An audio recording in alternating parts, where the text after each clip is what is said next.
Well, Justin Smith, welcome to the Business Advisory Show on the run, on the back of a two-day national conference in Melbourne. We snagged you before you head back to Rockhampton. Thanks for joining us. How are you? I'm good, thank you, John. Yeah. Fantastic. And you're holding something that looks a little fancy here. Let's have a look at that. What's this? The 2019 National Accounting Firm of the Year for your firm. Congratulations. Well done. Thanks, John. It's been a really big year actually. 2019. A presentation we had yesterday talked about some of those big events, and I think that was off the back of the Personal Business and Mastery 2019. So big thanks to that conference. Yeah, great stuff. And just on that, as much as I'm not going to ask you to reel out your whole PowerPoint presentation, but maybe some of the things that you might recall, the big items from last year. What are some of the things that come to mind? So we sort of set ourselves on a path, a pretty major growth path, and we sort of decided to take on quite a large client management accounting client that involved cash flow management, the whole works and years, 10 centres across, or 10 locations across Australia. So a lot of work that they needed a lot of help. We also decided to acquire a firm about three months later. So off the back of that, and also transition our whole practice to the cloud in amongst all this change. So massive year of change. Did that also include relocating into the office that you acquired as well? Yeah. So we did a full office relocation. Yeah. So you've taken on a $10 million client, $100,000 a year in fees, or recurring CFO gig and payroll and everything else, hundreds of employees. You've done an acquisition 3 months later, and then planned the relocation into that as well. Yeah. And prior to that, we were also running our existing $1 million business. So it's been a hectic year. Yeah. What are the great lessons for you looking back, or the highlights in terms of you applying what you've learned about running a business and growing a business? For us to be able to do that, it's having an awesome team. I can find all the opportunities in the world, but execution does not happen unless you've got the capacity to do that. Yeah. How important is your leadership culture and the team behaviour and the talent, helping you take the business where you want it to go rather than doing it all yourself? It's a massive burden. If you're the one trying to do everything and pull the cart, you can't get everything done. There is not enough time in the day to elevate, to undertake and get these things done. So you've just got to learn to push everything down and help the team succeed. So. Yeah. And the compliance side of accounting, is that the value proposition that you personally take to your business clients, or is that like air conditioning and power steering in the car, and you want to bring other value to them? What's your view on that? So when it comes to positioning ourselves and talking about value for the client, a lot of our clients are screaming for good relationships, knowing that if they've got problems, we can solve them. Of course, we're accountants, and compliance it just needs to be done. It's important, but it's those relationships, and it's knowing that if they've got a problem, that we can come and help them solve it. Whether that's transitioning their software to some sort of relevant cloud-based software, or business advice, where to go next, and help them with their growth strategies. Had a phone call yesterday from a client, a mechanic, just a sole mechanic, wanting to put his first employee on. So just nurturing through that and guidance, and just trying to build some confidence into that. And explaining to him, the needs for working capital, just to make that happen initially, right up to the $10 million clients. But that's what we enjoy doing. So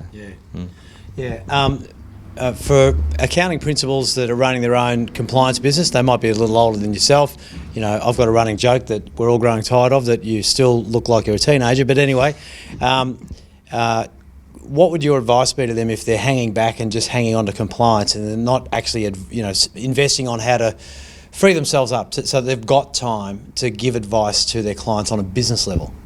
The way the market's moving, I would think that for those, you're talking about ageing practitioners, it's the time will come where there's some fast-moving startup accounting firms. The cost of entry is quite low now, and the talent are looking for different types of businesses to work for. So the value of those firms will decline, given that the low barriers and the cost, especially with a bit of outsourcing going on, which we don't do, but that in itself is creating a bit of devaluing for some of these ageing practitioners. So eventually the tide will turn. That's sort of my take on that. But there is definitely value still in it at the moment, but looking at exit strategies is a must for those that are ready to take that transition and get started. Yeah. What about your advice for entrepreneurs and budding investors or startups, that business people that want to get started and start their own business? What comes to mind as some of the things that they should be mindful of? The first thing is probably just slowing down, getting some really good advice and some coaching before rushing in and making some mistakes that can be detrimental to their lives if they don't have the education around small business. And we sort of work with best practice up in Rockhampton to make sure that those clients or those people looking for that type of advice, it's available, because genuinely it's not available or it's not an offering from accountants. They call themselves advisors, but realistically, when it comes to small business advice, it is a niche, very specialised area. Yeah, because what you're doing up there really is actually educating and advising. It's not just answering a question like a Q&A when they're desperate and they need something, in a knee-jerk reaction. You're saying, no, let's go on an educational journey as a small business owner or a medium-sized and learn how to master your business. Yeah, absolutely. Not many accountants, whilst we've been trained by our professional bodies and by universities, how to do a set of books and all this sort of stuff. No accountant, or very, very few, get world-class small business or even just world-class methodologies and stuff like that around business, around leadership, around culture change. So going to your accountant necessarily for that advice is probably not the best advice I could give. So just knowing where to look for those type of services, which is we're passionate about in our business. Yeah. You attended the extra day of the national conference in Melbourne today, down from Rockhampton. It's a huge investment in time and money to get away from the business and your family as well.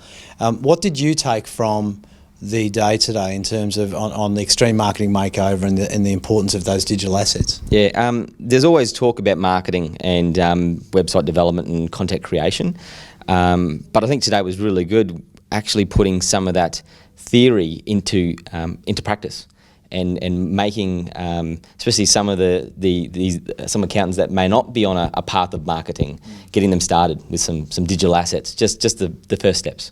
Yeah, I mean, what I took from it was professionalism. Actually having a professional mindset, using real expertise to create professional digital assets and content that can be used over again on social media and online, the website and everything else. For them taking this first step, hopefully it creates creativity in their own mind to continue exploring marketing opportunities for them. It's like anything, you just got to get started. And what I think by having some physical asset to take away from this will inspire them to really get their marketing together. Yeah. Well done. Thanks for coming on the show today, Justin. Appreciate it, and congratulations on that amazing award. No worries. Best Practice Firm of the Year 2019 nationally. Well done. Thanks, John.